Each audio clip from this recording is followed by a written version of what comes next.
अस्सलाम वालेकुम। प्रोग्राम जुर्म अंजाम के साथ मैं हूं मुजाहिद शेख। आज के जुर्म अंजाम में हम आपको एक नहायत ही दिलखराश और दुख भरी दास्तान सुनाएंगे। ये कहानी है एक ऐसे इंतकाम की जो किसी बाप से लिया जाए और उसकी बर्दाश्त से बाहर हो। दुश्मनी ऐसी कि उसकी शरीके हयात और उसकी लख्ते जिगर बेटी को दरिंदों के हवाले करके उसकी इज्जत को तार तार कर दिया जाए।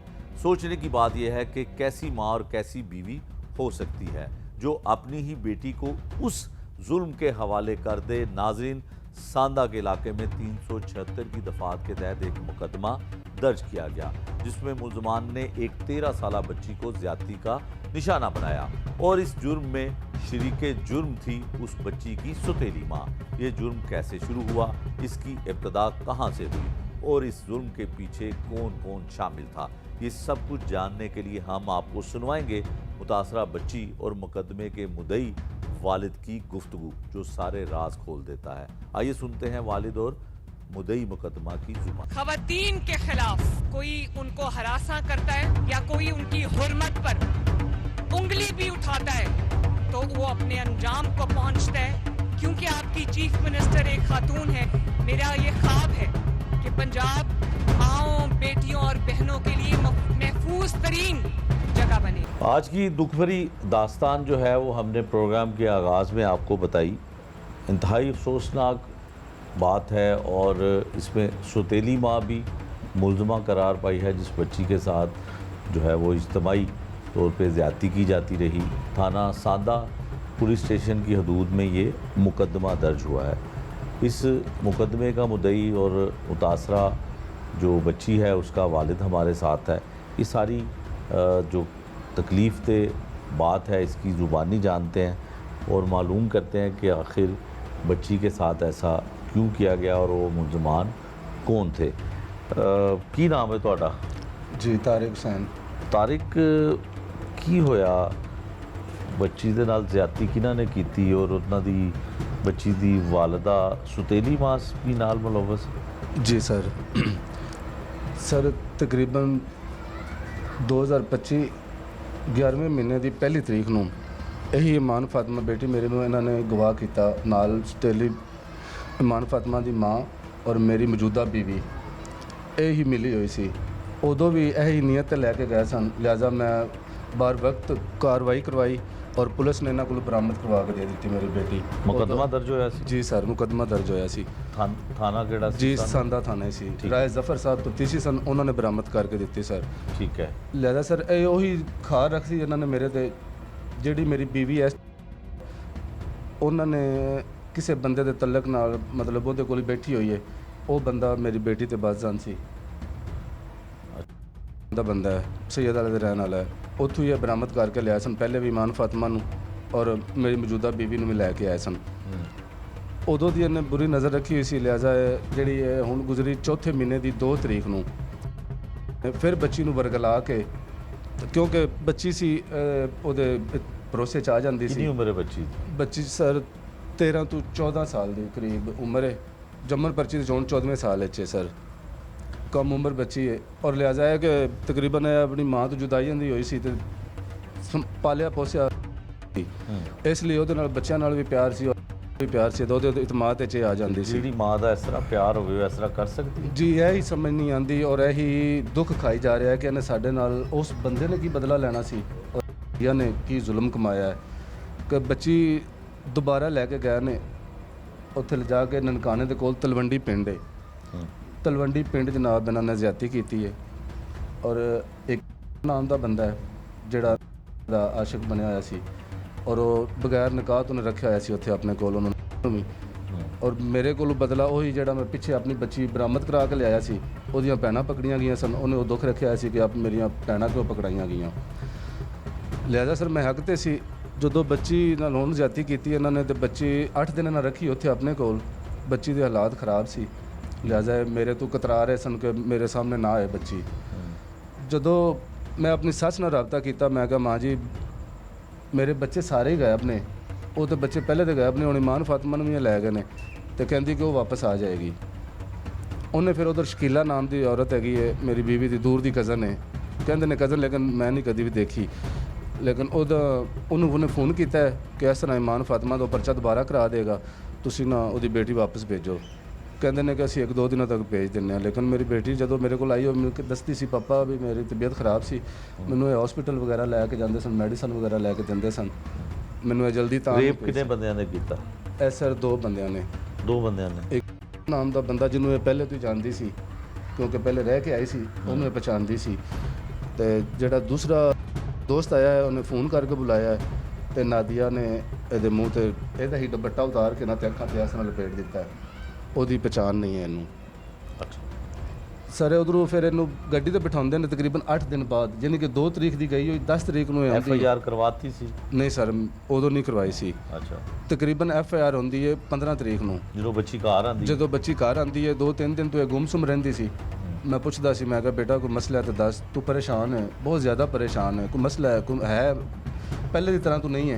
कहती कि पापा मैं आपको बताती नहीं हूँ, एक तो मेरी गलती है कि मोबाइल था मेरे पास, मम्मा ने दिया हुआ था आपसे चोरी, उन्होंने मुझे फ़ोन किया, वो मुझे इधर से ले गए, फिर उन्होंने इस दफ़ा पापा मेरे साथ बहुत बुरा किया है।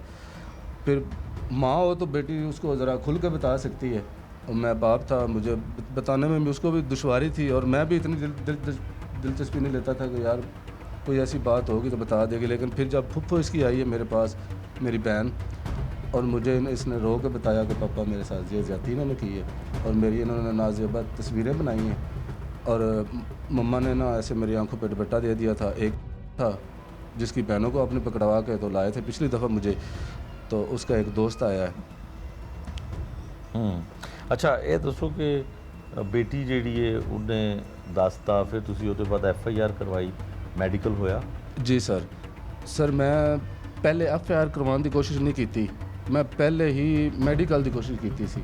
मैं कहा पहले मैडिकल होए ताकि हकायक का पता चले तो उस तो बाद FIR होएगी।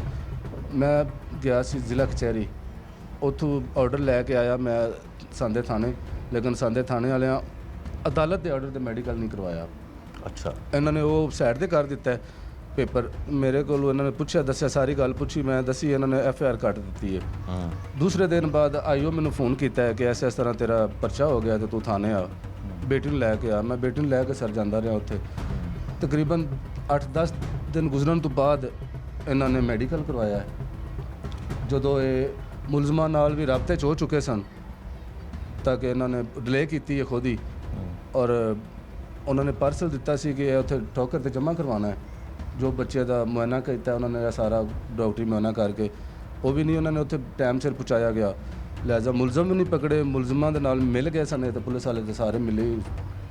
ਇੰਨੇ ਤੱਕ ਮੈਨੂੰ ਡਿਪਟੀ ਸਾਹਿਬ ਦੇ ਕੋਲ ਜਾ ਕੇ ਛੋਟਾ ਤਬਕਾ ਦੱਸੇਗਾ ਕਿਸੇ ਨੂੰ ਸਹੀ ਅੱਛੀ ਗੱਲ ਤੇ ਅੱਗੇ ਗੱਲ ਸਹੀ ਜਾਏਗੀ। ਡਿਪਟੀ ਸਾਹਿਬ ਨੇ ਬੁਲਾ ਕੇ ਮੇਰੀ ਬੇਟੀ ਦੇ ਸਾਹਮਣੇ, ਮੇਰੀ ਬੇਟੀ ਇਸ ਚੀਜ਼ ਦੀ ਗਵਾਹ ਹੈ, ਅਸੀਂ ਦੋਨੋਂ ਬਾਪ ਬੇਟੀ ਹੁੰਦੇ ਸੀ, ਲੇਕਿਨ ਡਿਪਟੀ ਸਾਹਿਬ ਨੇ ਕਿਹਾ ਕਿ ਮੈਂ ਇੱਥੇ ਤੈਨੂੰ ਲੰਮਿਆਂ ਪਾ ਦਿਆਂਗਾ। ਕਿਹਨੂੰ? ਮੈਨੂੰ ਕਿ ਮੁਦਈ ਨੂੰ। ਕਿਹੜੇ ਡਿਪਟੀ ਸਾਹਿਬ? ਇਹ ਗੁਲਸ਼ਨ ਰਾਵੀ ਬੰਦੇ ਨੇ ਇਨਵੈਸਟੀਗੇਸ਼ਨ ਤੇ? ਜੀ ਇਨਵੈਸਟੀਗੇਸ਼ਨ ਦੇ। ਮੈਂ ਕਿਹਾ ਸਰ ਮੇਰੀ ਕੋਈ ਗਲਤੀ? ਕਹਿੰਦੇ ਕਿ 2 ਬੰਦੇ ਕਰਨ ਤਾਂ ਬੱਚੀ ਨੂੰ ਤਾਂ ਫਿਰ ਮਰ ਜਾਣਾ ਚਾਹੀਦਾ ਸੀ। ਮੈਂ ਰੋਣ ਲੱਗ ਪਿਆ। ਮੈਂ ਕਿਹਾ ਇਸ ਤਰ੍ਹਾਂ ਸਰ ਇਹ ਜ਼ੁਲਮ ਦੀ ਇੰਤਹਾ ਹੈ, ਤੁਸੀਂ ਕਿਸ ਤਰ੍ਹਾਂ ਦੀ ਗੱਲਾਂ ਕਰ ਰਹੇ ਜੇ? ਮੈਂ ਕਿਹਾ ਜੇ ਖੁਦਾ ਨਾ ਕਿਸੇ ਨੂੰ ਮਾਰੇ, ਯਾਨੀ ਕਿ ਤੁਸੀਂ ਚਾਹੁੰਦੇ ਸੀ ਕਿ ਮਰਦੀ ਬੱਚੀ ਤਾਂ ਫਿਰ ਤੁਸੀਂ ਮੰਨਣਾ ਸੀ, ਵਰਨਾ ਉਸ ਤੋਂ ਪਹਿਲੇ ਤੁਸੀਂ ਨਹੀਂ ਮੰਨ ਰਹੇ। ਮੈਂ ਕਿਹਾ ਮੈਡੀਕਲ ਹੋਇਆ, ਸਾਰਾ ਕੁਝ ਹੋਇਆ। ਕਹਿੰਦਾ ਹਾਂ ਅਸੀਂ ਉਹ ਵੀ ਦੇਖ ਰਹੇ ਹਾਂ। ਅਸੀਂ ਉਹ ਤੋਂ ਚਲੇ ਗਏ ਹਾਂ।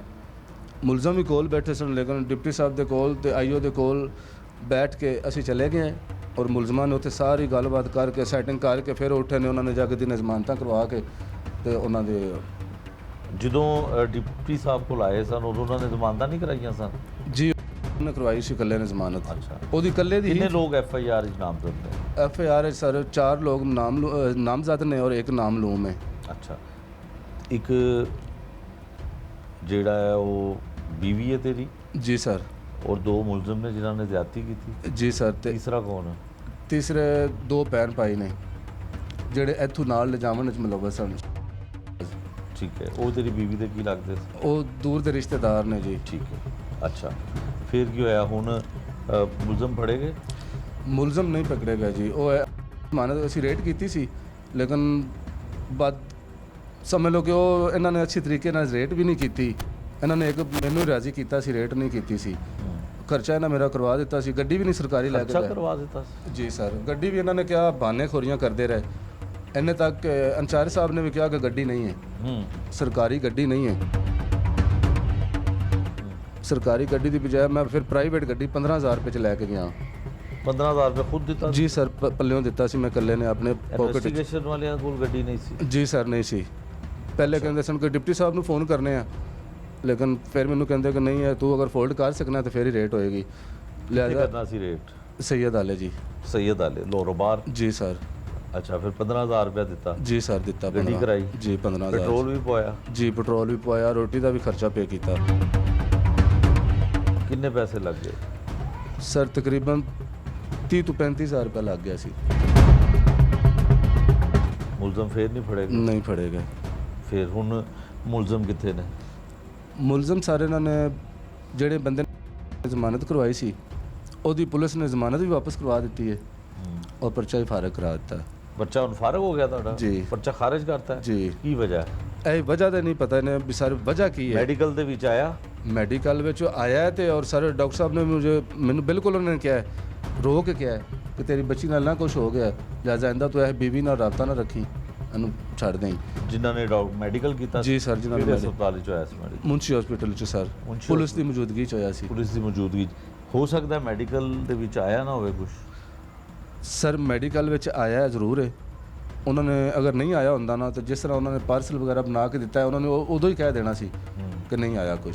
ਤੇ ਹੁਣ ਦੋਨੋਂ ਮੁਲਜ਼ਮਾਨ ਆਜ਼ਾਦ ਹੋ ਗਏ ਨੇ? ਜੀ ਸਰ, ਆਜ਼ਾਦ ਹੋ ਗਏ ਨੇ। ਤੇ ਵੱਡੇ ਕਿਸੇ ਅਫਸਰ ਕੋਲ ਗਏ ਹੋ? ਜੀ ਸਰ, ਗਿਆ ਮੈਂ। ਕਿਤੇ ਉਸ ਤੋਂ ਬਾਅਦ ਡਿਪਟੀ ਸਾਹਿਬ ਕੋਲ ਗਿਆ। ਡਿਪਟੀ ਸਾਹਿਬ ਨੇ ਕਿਹਾ ਕਿ ਆਈਓ ਅੱਛੀ ਹੈਗੀ, ਸਹੀ ਕੰਮ ਕਰੇਗੀ, ਲੇਕਿਨ ਆਈਓ ਨੂੰ ਪਤਾ ਹੀ ਨਹੀਂ ਸੀ, ਨਵੀਂ ਭਰਤੀ ਹੋਈ ਹੈ, ਉਹਨੂੰ ਇਹ ਹੀ ਨਹੀਂ ਪਤਾ ਸੀ ਵੀ 164 ਦੇ ਔਰਤ ਦੇ ਬਿਆਨ ਕਿਸ ਤਰ੍ਹਾਂ ਹੁੰਦੇ ਨੇ। ਉਹ ਫਿਰ ਕਿਸੇ ਔਰ ਪੁਲਿਸ ਵਾਲੇ ਨੂੰ ਪੁੱਛਿਆ ਸੀ ਤੇ ਫਿਰ 164 ਦੇ ਬਿਆਨ ਬੱਚੀ ਦੇ ਕਰਵਾਏ ਗਏ ਸਨ ਅਦਾਲਤ ਦੇ ਅੰਦਰ। ਅੱਛਾ। ਤੇ ਸਰ ਫਿਰ ਮੈਂ ਗਿਆ DIG ਸਾਹਿਬ ਦੇ ਕੋਲ। DIG investigation? ਜੀ ਸਰ। ਫਿਰ ਲక్ష్ਮੀ ਗਿਆ ਉੱਥੇ 13 ਤਰੀਕ ਨੂੰ, ਪਿਛਲੇ ਮਹੀਨੇ 13 ਤਰੀਕ ਨੂੰ ਉੱਥੇ ਗਿਆ ਸੀ। ਉਹਨਾਂ ਨੇ ਆਈਓ ਨੂੰ ਬੁਲਾ ਕੇ ਕੁਝ ਕਿਹਾ ਕਿ ਬੱਚੀ ਨਾਲ ਜ਼ਿਆਦਤੀ ਹੋਈ ਹੈ, ਤੁਸੀਂ ਇਹਦਾ ਨਾ ਇਨਕੁਆਇਰੀ ਕਰੋ, ਅੱਛੇ ਤਰੀਕੇ ਨਾਲ ਕਰੋ। ਠੀਕ ਹੈ। लेकिन आईओ ने मैंने फ़ोन पे किया कि अब आप उधर गए हो तो आप खुद ही जिम्मेदार हो, जो तुम्हारे साथ होगा। मतलब भी मैं उधर गया वहाँ तो मेरे नाल बुरा ही होना सी इन्हां दे जरिए। IO sub inspector ASI? ASI है जी। ਉਹ DIG ਸਾਹਿਬ ਦੇ ਬਾਰੇ ਕਹਿ ਰਹੀ ਹੈ जी। ਜਾਂ ਕਹਿ ਰਿਹਾ ਵੇ जी जी ਕਿ ਹੁਣ ਤੂੰ ਜਾਏਗਾ ਤੇ ਤੂੰ ਜ਼ਿੰਮੇਦਾਰ ਹੈ? जी सर, इस तरह ही है। और उन्होंने डिप्टी साहब की मौजूदगी च किया। फिर उस दिन बारिश 13 तरीक की पक्की याद है कि ਇੰਨੀ ਤੇਜ਼ ਬਾਰਿਸ਼ ਹੋਈ ਸੀ, ਵਿੱਚ ਗੜੇ ਬਰਫ਼ ਪੈਂਦੀ ਰਹੀ ਹੈ। ਅਸੀਂ ਦੋਨੋਂ ਬਾਪ ਬੇਟੀ ਦੇ ਕੱਪੜੇ ਸਾਰੇ ਗਿੱਲੇ ਸਨ ਔਰ ਬਰਫ਼ ਦੇ ਵਿੱਚ ਅਸੀਂ ਗਏ ਸੀ। और लक्ष्मी वापस आए हैं तो फिर ਅਸੀਂ ਇਹਨਾਂ ਨੇ ਸਾਨੂੰ ਉਸ फ़ौरन ही बुलाया है। और मुद्दई की कोई इज्जत नहीं सी तो मुलजम ਨੂੰ ਕਹਿੰਦੇ ਸਨ ਕਿ वो इतनी दूर से आए हैं, वो आपका वेट करते रहे इधर। ਅੱਛਾ। ਤੇ ਕੀ ਵਜ੍ਹਾ ਹੈ ਉਹ ਇੰਨੇ ਅਸਰ ਰਸੂਖ ਵਾਲੇ ਕਿਉਂ ਨੇ? ਸਰ ਉਹਨਾਂ ਨੇ ਮੈਨੂੰ ਵੀ ਖਰੀਦਣ ਦੀ ਕੋਸ਼ਿਸ਼ ਕੀਤੀ ਹੈ ਔਰ ਪੁਲਿਸ ਦੀ ਮੌਜੂਦਗੀ 'ਚ ਕੀਤੀ ਔਰ ਪੁਲਿਸ ਬੈਠ ਕੇ ਖੁਦ ਡੀਲਿੰਗ ਕਰਵਾਉਣਾ ਚਾਹ ਰਹੀ ਸੀ, ਲਿਹਾਜ਼ਾ ਮੈਂ ਨਹੀਂ ਕੀਤੀ, ਨਾ ਮੈਂ ਕਰਨੀ ਹੈ। ਉਹਨਾਂ ਨੇ ਖਰੀਦਣ ਦੀ ਕੋਸ਼ਿਸ਼ ਕੀਤੀ? 3.5 ਲੱਖ ਰੁਪਇਆ ਉਹਨਾਂ ਨੇ ਕਿਹਾ ਸੀ ਕਿ ਲੈ ਲਓ, ਸਾਨੂੰ ਖੁਦਾ ਵਾਸਤੇ ਮਾਫੀ ਦੇ ਦੇ, ਇਹਦਾ ਤੂੰ ਗਲਤੀ ਨਹੀਂ ਹੋਏਗੀ ਇਸ ਤਰ੍ਹਾਂ ਦੀ। ਇਹਨਾਂ ਨੇ ਮੈਨੂੰ ਪੁਲਿਸ ਦੀ ਮੌਜੂਦਗੀ 'ਚ ਕਿਹਾ? ਜੀ ਸਰ, ਬਿਲਕੁਲ। 3.5 ਲੱਖ ਰੁਪਏ ਦੀ ਆਫਰ ਜੀ ਪੁਲਿਸ ਦੀ ਮੌਜੂਦਗੀ 'ਚ ਦਿੱਤੀ? ਜੀ ਸਰ, ਬਿਲकुल ਇਸ ਤਰ੍ਹਾਂ ਹੀ ਹੈ। ਔਰ ਇਹ ਵੀ ਕਿਹਾ ਕਿ ਆਇੰਦਾ ਗਲਤੀ ਨਹੀਂ ਹੋਏਗੀ? ਜੀ ਸਰ, ਇਸ ਤਰ੍ਹਾਂ ਇਹਦਾ ਮਤਲਬ ਜੁਰਮ ਮੰਨ ਰਹੇ ਨੇ ਉਹਨਾਂ ਨੇ ਪਹਿਲੇ ਕੀਤਾ? ਸਰ ਉਹਨਾਂ ਨੇ ਮੰਨਿਆ ਜੁਰਮ, ਪੁਲਿਸ ਦੇ ਸਾਹਮਣੇ ਮੰਨਿਆ। ਔਰ ਨਾਲ ਉਹਨਾਂ ਦੇ ਕੋਈ ਪੁਲਿਸ ਵਾਲਾ ਸ਼ਹਬਾਜ਼ ਨਾਂ ਦਾ ਬੰਦਾ ਆਇਆ ਸੀ ਜਿਹੜਾ ਇੱਥੋਂ ਦੇ ਇੰਚਾਰਜ ਨੂੰ ਮਿਲਿਆ ਸੀ ਤੇ ਉਹ ਸਾਰਾ ਵਿੱਚ ਸੈਟਿੰਗ ਕਰਵਾ ਰਿਹਾ ਸੀ ਪੁਲਿਸ ਨਾਲ। ਠੀਕ ਹੋ ਗਿਆ। ਕੁਝ ਕਹਿਣਾ ਚਾਹਨਾ? ਜੀ ਸਰ, ਮੈਂ ਕਹਿਣਾ ਚਾਹਨਾ, ਇੱਧਰ ਦੇਖੋ, ਕਹੋ। ਮੇਰੀ ਰਿਕੁਐਸਟ ਵਜ਼ੀਰ ਆਲਾ ਮਰੀਮ ਨਵਾਜ਼ ਸਾਹਿਬ ਅੱਗੇ ਕਿ ਬਾਜੀ ਭੈਣ, ਮੈਂ ਬੇਟੀ ਆਲਾ ਔਰ ਮੇਰੀ ਬੇਟੀ ਨਾਲ ਬਾਰ-ਬਾਰ ਜ਼ਿਆਦਤੀ ਹੋਈ ਹੈ ਔਰ ਮੇਰੀ ਬੇਟੀ ਦੇ ਮੁਲਜ਼ਮ ਨਹੀਂ ਪਕੜੇਗਾ। ਇਹ ਕਿਸ ਤਰ੍ਹਾਂ ਦਾ ਮੁਲਕ ਹੈ ਜਿਹੜੇ ਮੁਲਕ ਦੇ ਵਿੱਚ ਇੰਨਾ ਜ਼ੁਲਮ ਹੋਏ ਤੇ ਪੁਲਿਸ ਵਾਲੇ ਤਫਤੀਸ਼ੀ ਵਿਕੇ ਹੋਣ ਤੇ ਫਿਰ ਬੱਚਿਆਂ ਦੀ ਇੱਜ਼ਤਾਂ ਦੇ ਪੈਸੇ ਖਾ ਜਾਣ, ਖਰੀਦ ਲੈਣ ਇਹਨਾਂ ਨੂੰ ਉਹ ਮੁਲਜ਼ਮ ਤੇ ਇਹ ਵਿਕ ਜਾਣ। ਲਿਹਾਜ਼ਾ ਮੈਂ ਰਿਕੁਐਸਟ ਕਰਨਾ ਹੱਥ ਬੰਨ੍ਹ ਕੇ ਕਿ ਮੇਰੀ ਬੇਟੀ ਨੂੰ ਇਨਸਾਫ ਮਿਲੇ ਤਾਂ ਕਿ ਕਿਸੇ ਔਰ ਦੀ ਬੇਟੀ ਨਾਲ ਇਸ ਤਰ੍ਹਾਂ ਦਾ ਜ਼ੁਲਮ ਨਾ ਕੋਈ ਕਰ ਸਕੇ।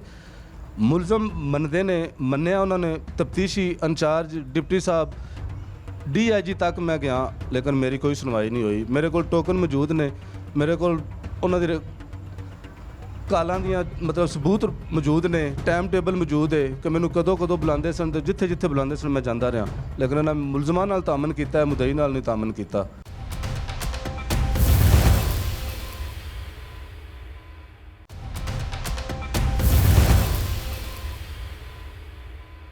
नाज़रीन, आपने मुद्दई मुकदमा की गुफ्तगू सुनी जिसने इस जुर्म की शुरुआत और पुलिस के किरदार के बारे में तमाम राज खोल दिए। यकीनन ये एक नहायत दुख भरी दास्तान है कि एक ऐसा दुख जिसमें सिर्फ बाप ही नहीं बल्कि पूरा मोहल्ला अजीज़ो कारब मर्द और ख़वातीन भी तड़प रहे हैं। अब सवाल ये है कि मोहल्लेदार और करीबी रिश्तेदार इस जुर्म करने वाले और उस जुर्म को करवाने वाली माँ के बारे में क्या कहते हैं। उनके तासरात और उनकी ज़ुबानी ये कहानी मज़ीद वाज़ेह हो जाती है कि मुआशरा इस जुर्म को किस नज़र से देखता है। आइए सुनते हैं मोहल्लेदारों और अजीज़ो कारब की ज़ुबानी।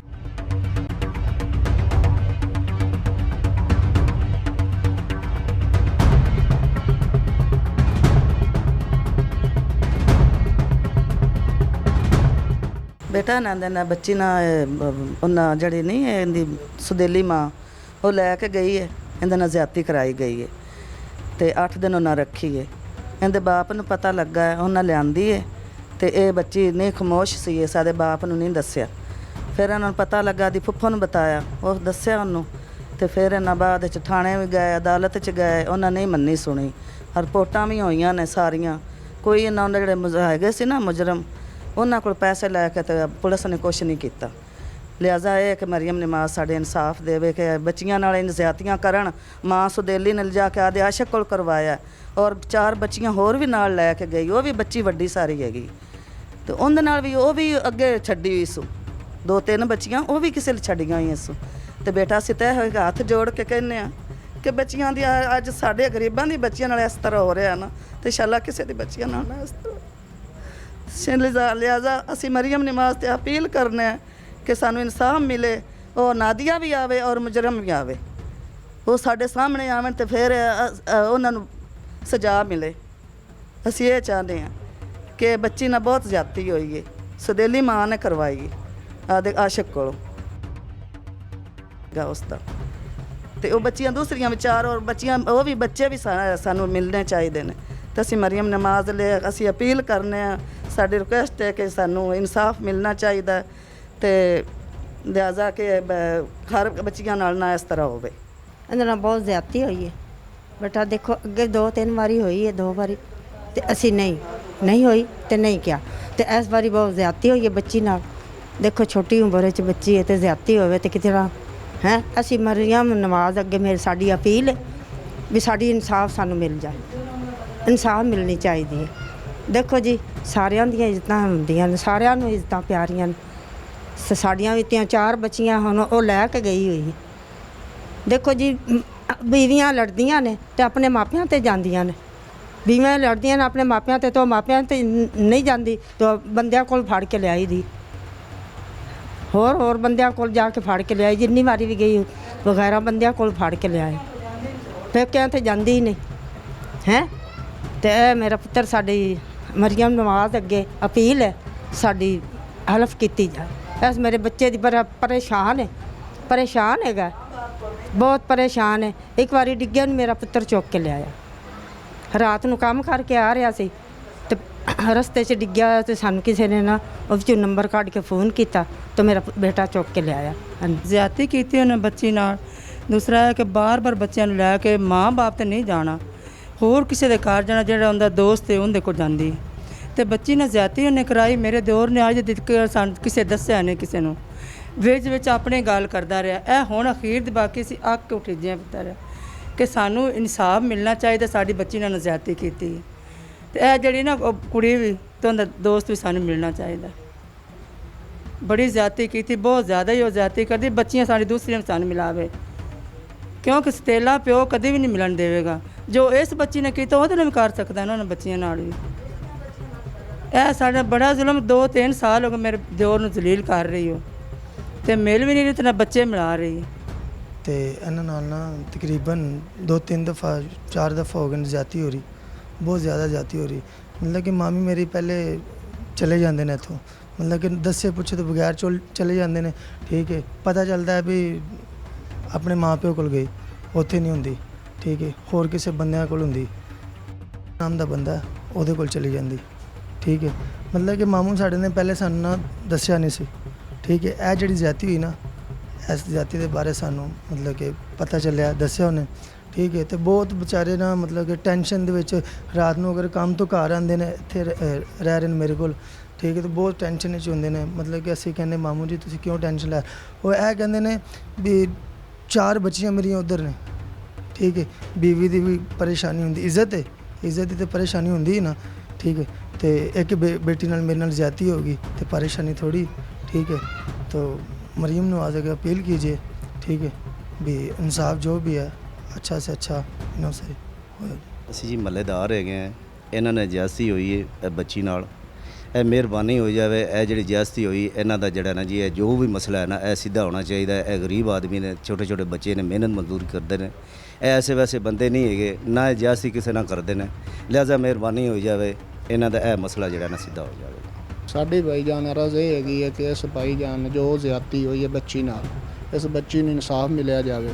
ਜੋ ਮਾਮਲਾਤ ਵੀ ਹੈ, ਮਰੀਮ ਨਵਾਜ਼ ਅੱਗੇ ਸਾਡੀ ਰਿਕੁਐਸਟ ਹੈ ਕਿ ਇਸ ਬੱਚੀ ਨਾਲ ਜਿਹੜੀ ਜ਼ਿਆਦਤੀ ਹੋਈ ਹੈ ਇਸ ਘਰ ਨਾਲ ਹੋਈ ਹੈ, ਇਹਨਾਂ ਨੂੰ ਇਨਸਾਫ ਮਿਲਿਆ ਜਾਵੇ। ਇਹਨਾਂ ਦੀ ਨਾ ਕੋਈ ਹਕੂਮਤ ਸੁਣ ਰਹੀ ਹੈ ਤੇ ਨਾ ਕੋਈ ਪੁਲਿਸ ਵਾਲਾ ਸੁਣ ਰਿਹਾ ਹੈ। ਜਿਹੜੇ ਵੀ ਬੰਦੇ ਆਣ ਜਿਹੜਾ ਕੁਝ ਵੀ ਕਰ ਰਹੇ ਨੇ ਗਲਤ ਹੋ ਰਿਹਾ। ਜੀ ਮੈਂ ਤਾਰਕ ਭਾਈ ਦਾ ਛੋਟਾ ਭਾਈ ਹਾਂ ਤੇ ਉਹ ਮੇਰੀ ਭਤੀਜੀ ਹੈ, ਲੇਕਿਨ ਉਹਨਾਂ ਨਾਲ ਬਹੁਤ ਜ਼ਿਆਦਤੀ ਹੋਈ ਹੈ ਤੇ ਲਿਹਾਜ਼ਾ ਕਿ ਇਹਦੇ ਜਿਹੜਾ ਨਾ ਇਹ ਪਰੇਸ਼ਾਨੀ ਸਰ ਜੀ ਬਹੁਤ ਜ਼ਿਆਦਾ ਹੈ ਤੇ ਸਾਡੀ ਪਰੇਸ਼ਾਨੀ ਦੂਰ ਕੀਤੀ ਜਾਵੇ।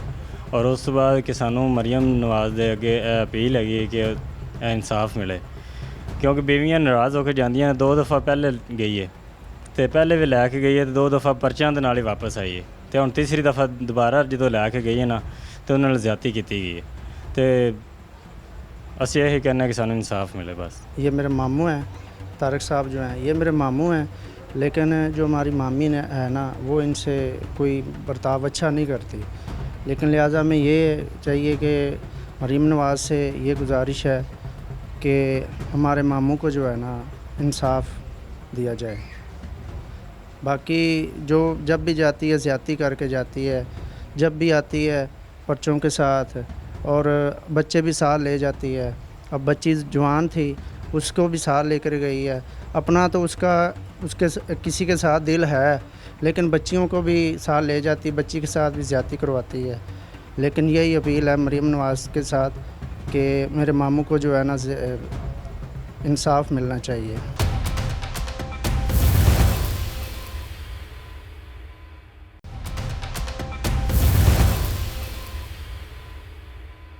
नाज़रीन, आपने मुतासरा बच्ची के वालिद और मोहल्लेदारों की गुफ्तगू सुनी, जिसमें उन्होंने जुल्म के तमाम पहलुओं को बयान किया। ये कहानी दिल को दहला देने वाली है और अब इस दुख की तस्दीक उस दादी की जुबानी भी सामने आती है जिसने अपनी पोती के साथ होने वाले जुल्म को अपनी आंखों से देखा। ये गुफ्तगू इस बात को मजीद वाज़ह करती है कि किस तरह एक मासूम बच्ची को जुल्म का निशाना बनाया गया और पुलिस के किरदार पर भी सवालिया निशान उठे। इसके साथ ही हम आपको मुतासरा बच्ची की जुबानी भी सुनवाएंगे ताकि आप जान सकें कि इस पर क्या गुजरी और वो किस तरह इंसाफ की मुंतजिर है। आइए सुनते हैं दादी और मुतासरा बच्ची की जुबानी।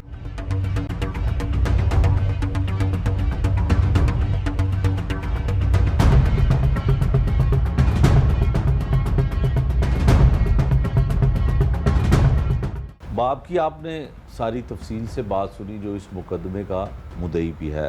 अब वो मुकदमे का मुद्दई और बच्ची की जो दादी है वो हमारे साथ है और ये मुतासरा बच्ची भी है। ये तकलीफ़ दे लम्हात है, बहुत मुश्किल से बताया जाता है इस तरह के दुख को, लेकिन मुलजिम को सज़ा दिलवाने के लिए, जिन्होंने ये कसूर किया है उनको सज़ा दिलवाने के लिए ये अमल इंतहाई ज़रूरी होता है बयान का।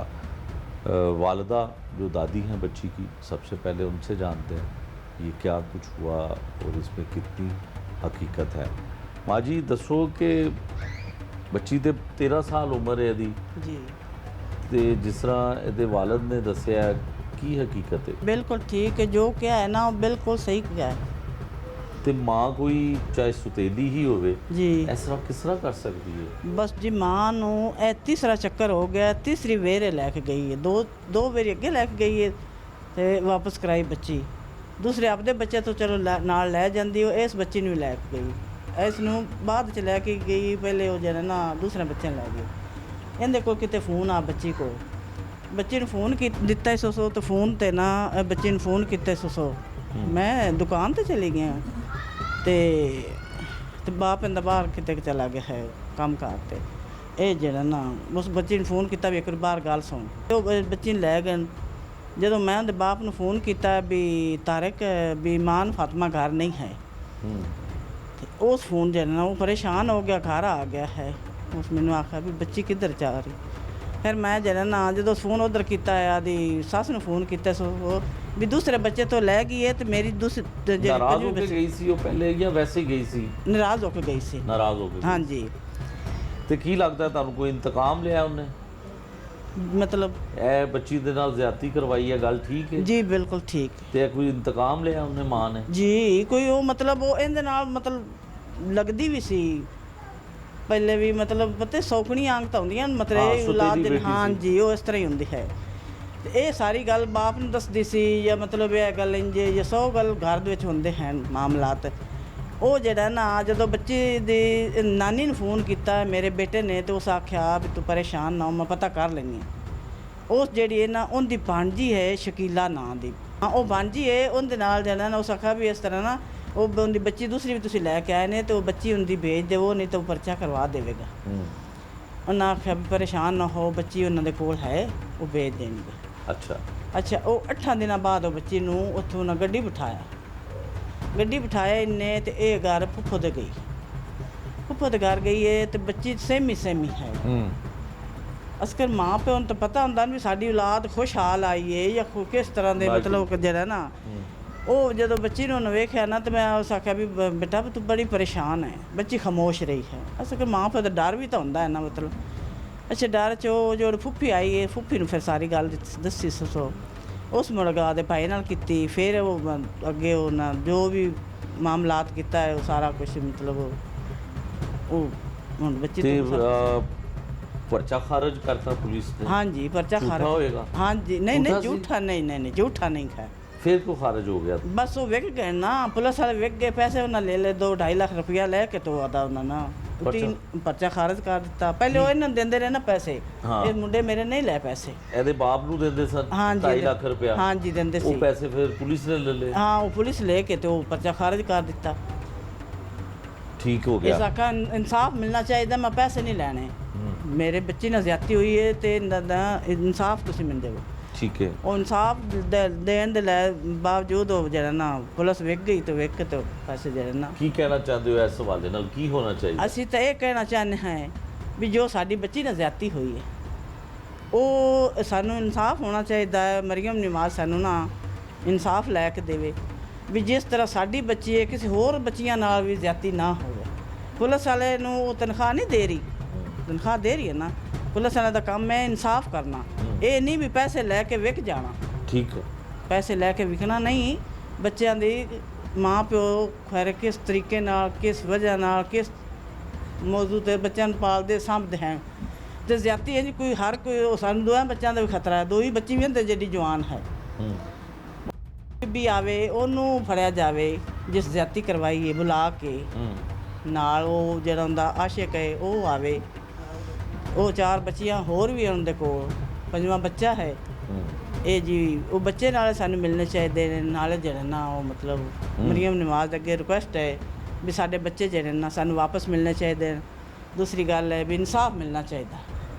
कितनी उम्र है आपकी? 13 साल। 13 साल। आपकी वालिदा जो है असल वो कहाँ है? वो भी यहाँ पे लाहौर में रहती हैं।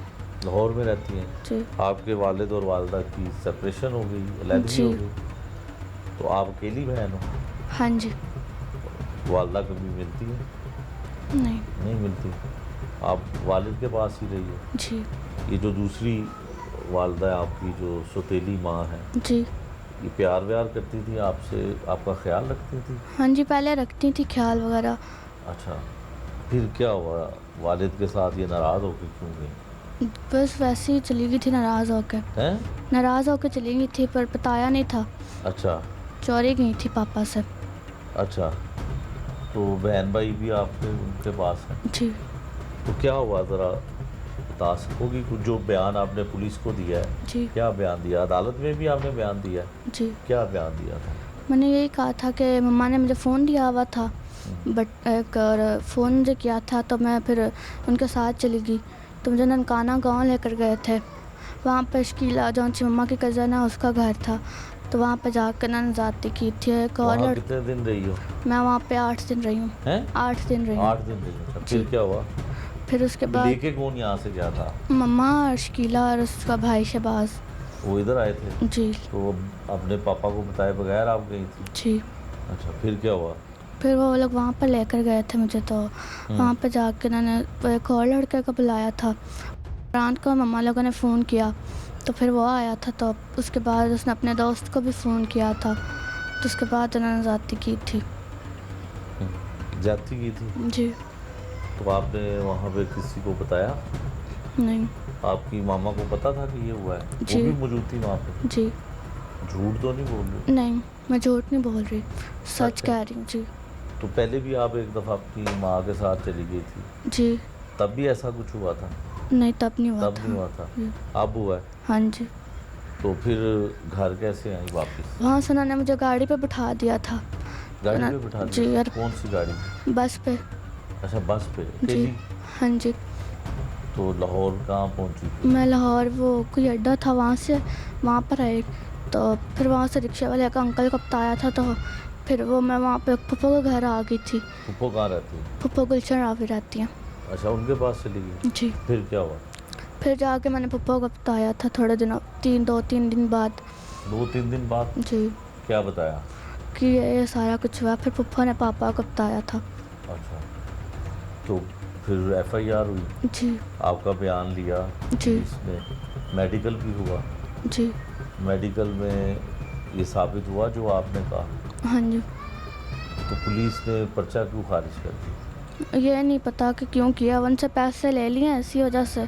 अच्छा, उनके साथ मिली हुई है पुलिस भी। ठीक है। आपको पता है कि जो पंजाब की वज़ीर आला है, जी। वो आप जैसी बच्चियों के साथ, बेटियों के साथ अगर कुछ ऐसा कोई करता है तो उसको तो वो माफ़ ही नहीं करती हैं। जी। पता है आपको? तो फिर कैसे ये हो गया कि वो ये एफआईआर क्यों खारिज होगी? पकड़े भी नहीं गए वो? जी, पापा ने काफ़ी उनको पैसे भी दिए थे, इसी वजह से रेट भी की थी, पर किसी को भी नहीं पकड़ा उन्होंने। ठीक है। जो सीएम पंजाब है जी। उनका पता है ना आपको? जी। क्या नाम है उनका? मरियम नवाज। उनको कुछ कहना चाहती हूँ? जी। बोलो इधर दे। मैं यही कहना चाहती हूँ कि जो कुछ मेरे साथ हुआ है उसका इंसाफ दिलाए मुझे, और जो उनसे मुलजिम है उनको पकड़े।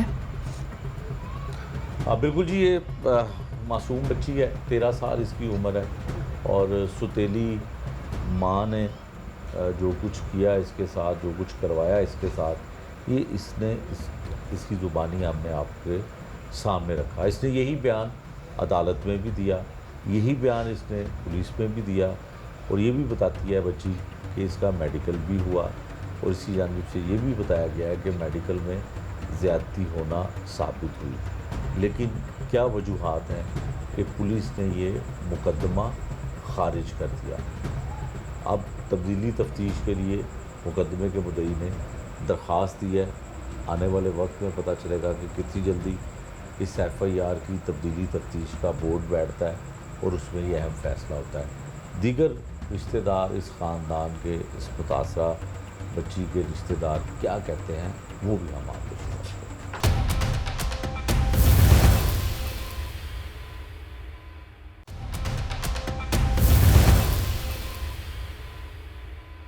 नाज़रीन, आपने दादी और मुतासरा बच्ची की गुफ्तगू सुनी, जिसने उस जुल्म की शिद्दत और पुलिस के किरदार पर मज़ीद सवालात खड़े कर दिए। ये कहानी सिर्फ एक ख़ानदान की नहीं बल्कि पूरे निज़ाम इंसाफ की आजमाइश है। वालिद जो कि मुकदमे का मुद्दई है, उसका कहना है कि पुलिस ने ये मुकदमा खारिज कर दिया। यकीनन पुलिस के पास इस फैसले की कोई वजह होगी, लेकिन असल सवाल ये है कि कानून में मुकदमा खारिज होने की बुनियाद क्या हो सकती है। ये जानना ज़रूरी है कि ऐसे मामलात को कानून किस तरह देखता है और मुकदमा खारिज करने के कानूनी असबाब क्या हो सकते हैं। इस हवाले से हमने माहिर कानून की राय शामिल की ताकि वो वजाहत कर सकें कि कानून इस बारे में क्या कहता है और इंसाफ के तकाजे किस तरह पूरे किए जा सकते हैं। आइए सुनते हैं माहिर कानून की जुबानी।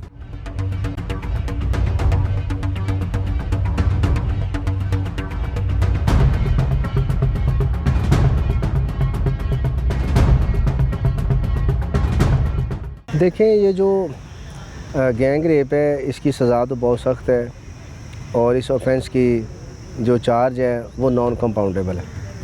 तो नॉर्मली पुलिस जो है वो 376 ताज़रात पाकिस्तान ए या बी से एफआईआर दर्ज करती है। उसके बाद तफ्तीश शुरू कर देते हैं, लड़की का मेडिकल कराते हैं और जैसे जैसे वाक़यात में जो जो डेवलपमेंट होती है लॉ के मुताबिक फिर जो जो ऑफेंस उसमें अट्रैक्ट होता है वो दफ़ा उसके साथ लग जाती है। फॉर एग्ज़ाम्पल, अगर जो बेसिक रिक्वायरमेंट है जना के केस में वो मेडिकल है। जब मेडिकल होगा तो 376 अट्रैक्ट होगी ताज़रात पाकिस्तान, जो कि जना की डायरेक्ट एक शिक है और वो नॉन कंपाउंडेबल है, नाकाबिल राज़ीनामा जिसे हम आसान अल्फाज में कहते हैं। उसके साथ अब इजाफी दफ़ात उस सूरत में लगेंगी जैसे जैसे तफ्तीश आगे बढ़ेगी, पता चलेगा कि गैंग है तो फिर वो उसका इजाफ़ा हो जाएगा। सेक्शन 34 जो है ताज़रात पाकिस्तान का, कॉमन इंटेंशन और 2 से ज़्यादा लोग हैं। तो इस तरह से जैसे जैसे वो केस में प्रोग्रेस होती है तो उसकी सूरत हाल वाज़ेह हो जाती है। जो मौजूदा एफआईआर है जिसके बारे में आप बात कर रहे हैं, जो ईमान फातिमा केस है, उनके जो वालिद हैं तारिक साहब, उन्होंने एफआईआर दर्ज कराई थाना सांदा में कि मेरी बेटी को मेरी जो सेकंड वाइफ है वो बहका के वो ले गई ननकाना के गांव में और वहाँ जाके फैमिली के उसके जो रिलेटिव्स थे उन्होंने उसके साथ ज़नाकारी की और उसके बाद जो है वो उसको किराया दिया है और वो उससे लाहौर आ गई है। लाहौर आके उसने बाप को इतला दी। बाप क्योंकि सांदा में रहता था, उसने थाने सांदे में इतला की कि जी मेरी बेटी के साथ मेरी जो सेकंड वाइफ है उसने ये काम करवाया। तो मुझे जो बज़ाहिर ये केस लगता है वो एफआईआर के मतन से खुद ये इतना सिंपल केस नहीं है जैसे वो बता रहे हैं। इसके 2 एस्पेक्ट हैं, एक कानूनी पहलू है और दूसरा वो जो हकीकी पहलू है वो है। कानूनी पहलू तो पुलिस ने ठीक एड्रेस किया है, फ़ौरन एफआईआर दे दी है, लड़की का मेडिकल कराया और आगे प्रोसीड किया है केस को। लेकिन जो स्टोरी उन्होंने बनाई है ना एफआईआर में, वो मुझे नहीं लगता कि ये वाक़या वाकई ऐसे ही हुआ हो कि एक लड़की है उसके साथ गैंग रेप हुआ है। ये तो एक बहुत बड़ा एक शौक़ होता है, एक सदमा एक ख़ातून को पहुंचता है। तो उसके बाद मेरा नहीं ख्याल कि कोई लड़की जो है वो बाकायदा बस में बैठ के लाहौर आया, लाहौर आके तो वो बाप को इतला करे जी मेरे साथ वहाँ पे 1 दिन पहले ये वाक़या हुआ है। अगर जनरली ऐसे वाक़या हुआ होता तो वो लड़की ने तो उधर शोर गोगा बचा देना था, ननकाने में ही अपने बाप को इतला करती। तो लेकिन बहरहाल पुलिस जब ये तफ्तीश इसको आगे लेके चलेगी तो फिर इसका सारा मामला आ जाएंगे सामने कि क्या मामला है। लेकिन कानूनी तौर पे पुलिस ने सही काम किया है, उन्होंने इमीडिएटली मेडिकल का उसका करवाया है लड़की का और एफआईआर दर्ज कर दी है। देखिए, जो 376 1, 2, 3 जो 3 इसकी दफ़ात हैं ताज़रात पाकिस्तान की, ये जो 3 है ये सबसे सख्त ऑफेंस है जो पुलिस ने लगाया। 376 3 जो है ये गैंग रेप के सूरत में लगाते हैं और ये नाकाबिल राज़ीनामा है। अगर जो मुलज़मा है, मुद्दइया जो है मुलज़मा से सुलह भी कर ले, इसके बावजूद ऑफेंस ख़त्म नहीं होगा, फिर भी कोर्ट में ट्रायल होगा और मुलज़मान को सज़ा होगी। तो ये रियासत का बड़ा अच्छा उसका एक स्टेप है। तो इसकी जो सज़ा है वो 14 साल है। ये उम्र कैद के बाद सबसे ज़्यादा सज़ा 14 साल ही है और वो मैक्सिमम पनिशमेंट है ताज़रात पाकिस्तान में प्रोवाइडेड है और वो गैंग रेप के लिए हुकूमत ने मुकर्रर किया है। और वो देखें, पुलिस को अगर पर्चा खारिज किया है तो ये जो इन्वेस्टिगेशन ऑफिसर है ये उसकी एक राय है और आप उसकी राय से ज़रूरी नहीं कि इत्तफाक़ करें, आप हायर फोरम पे जा सकते हैं। हायर फोरम जो है वो डीएजी इन्वेस्टिगेशन है, जो मुद्दइया है मुद्दई तो खैर इसमें उसके वालिद हैं ईमान फातिमा के, उनके वालिद साहब तारिक साहब, वो DIG इन्वेस्टिगेशन के पास जा सकते हैं। वो एक इन्वेस्टिगेशन बोर्ड बनाएंगे, वो केस को सुनेंगे कि इनके साथ क्या ज़्यादती हुई है, वो कौन से हक़ाइक़ हैं जो तफ्तीशी अफसर जो है वो फ़ाइल का हिस्सा नहीं बना सका। अगर तो DIG इन्वेस्टिगेशन का जो पर मुश्तमिल जो बोर्ड है, अगर उनको लगा कि वाकई कोई बड़ा अहम एविडेंस जो है वो मिस किया गया है, तो वो फिर ना सिर्फ तफ्तीश तब्दील करके किसी और ऑफिसर को देंगे, बल्कि जो साबका तफ्तीशी अफसर है उसके ख़िलाफ़ महकमाना कार्रवाई भी कर सकते हैं, ये भी उनके इख्तियार में। और अगर उन्हें लगे कि जो तफ्तीशी अफसर ने बिल्कुल सही काम किया है, मेरिट के ऊपर कोई एविडेंस अवेलेबल नहीं था, कोई उनको कोई ठोस शवाहिद नहीं मिले, तो उस बेस पे अगर उसने तफ्तीश में ख़ारिज किया है FIR को, तो वो फिर जो है वो उसको एप्लीकेशन जो है ख़ारिज कर देंगे। उसके ख़िलाफ़ भी अगर मुद्दइया जाना चाहे हायर फोरम पे, तो वो IG पंजाब के पास अपनी एप्लीकेशन दे सकते हैं कि जो तफ्तीशी बोर्ड है उसने मेरे साथ इंसाफ नहीं किया, और उधर फिर अपने वो डिपार्टमेंट में IG साहब के पास वो अपने एविडेंस पेश कर सकती हैं, जो शहादतें हैं जो कलमबंद नहीं हो सकें वो दें। अगर वो उनको सेटिस्फाई करें तो वो तफ्तीश तब्दील कर सकते हैं। उससे अगला लाए अमल तो फिर रिट का है, हाई कोर्ट में ये रिट जुरिसडिक्शन में जा सकते हैं अगेंस्ट IG DIG और कंसर्न जो इन्वेस्टिगेशन ऑफिसर हैं उनके ख़िलाफ़ कि जी मेरा जो एविडेंस है या मेरा जो मेडिकल है इन्होंने फ़ाइल पे इन्होंने पुट नहीं किया, जिसकी वजह से जो मुल्ज़मान हैं जिनको करार वाकई सज़ा मिलनी चाहिए अगर उन्होंने ऐसा जुर्म किया है, रियासत ने भी उसकी सख्त तरीन सज़ा मुकर्रर की है 14 साल, जो सज़ाए मौत और उम्र कैद के बाद सबसे बड़ी सज़ा है। तो वो सूरत में वो कर सकती है, कोर्ट में भी जा सकती है, कोर्ट में जाके वो बताएं कि जो मेरा एविडेंस है वो नहीं लिया गया, मुझे सुना नहीं गया, या जो वाक़याती शहादत है उसको कलमबंद नहीं किया गया, कोई CCTV फुटेज है वकूवे से पहले की जाते हुए की, तो उस सूरत में वो कोर्ट में भी आ सकती हैं। नॉर्मली तो ऐसे होता नहीं है, बेतहाशा मिसालें हैं, लोगों ने 2-2 शादियाँ की हुई हैं, 3-3 भी की हुई हैं, और बहुत सारे केसेस तो ऐसे भी हैं जिसमें मैंने देखा है कि फ़र्स्ट वाइफ और सेकंड वाइफ एक ही छत के नीचे रह रही हैं, तो ऐसी सूरत हाल भी है। तो कभी इससे पहले कोई ऐसा हुआ नहीं है, लेकिन बहरहाल every day is a new day as a student of law.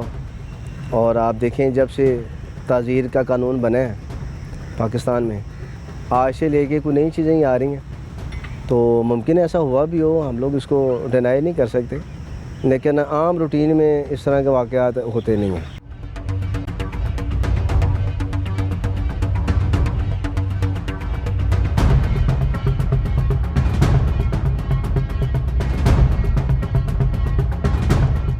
नाज़रीन, आपने मुतासरा ख़ानदान की गुफ्तगू सुनी और पुलिस के फैसले कानूनी पहलू भी जान लिए। पुलिस के मुताबिक अगर कोई मुकदमा खारिज किया जाए तो मुद्दई मुकदमा को ये हक हासिल है कि वो उस फैसले पर एतराज़ करे और तब्दीली तफ्तीश बोर्ड में दरख्वास्त दे। लाहौर इन्वेस्टिगेशन विंग ऐसे केसेस के लिए हफ्तावार 2 बोर्ड कायम करता है, और अगर दोनों बोर्ड का फैसला मुद्दई के हक में ना हो तो तीसरा मौका एडिशनल IG इन्वेस्टिगेशन पंजाब के पास भी मौजूद है, जहां दरख्वास्त दी जा सकती है कि तफ्तीश किसी गैर जानिबदार अफसर से करवाई जाए। ये कानून वाज़िया करता है कि इंसाफ के दरवाजे बंद नहीं होते, बल्कि अगर मुद्दई मुकदमा मुतमिन ना हो तो वो दोबारा तफ्तीश का मुतालबा कर सकता है।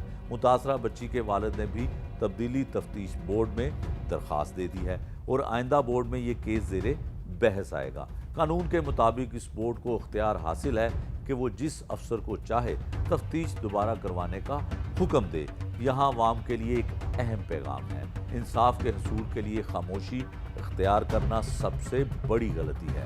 अगर आपको लगे कि किसी मुकदमे में शफाफियत नहीं है या किसी मजलूम को इंसाफ नहीं मिल रहा, तो कानून आपको हक देता है कि आप अपनी आवाज़ बुलंद करें, दरख्वास्त दें और दोबारा तफ्तीश का मुतालबा करें।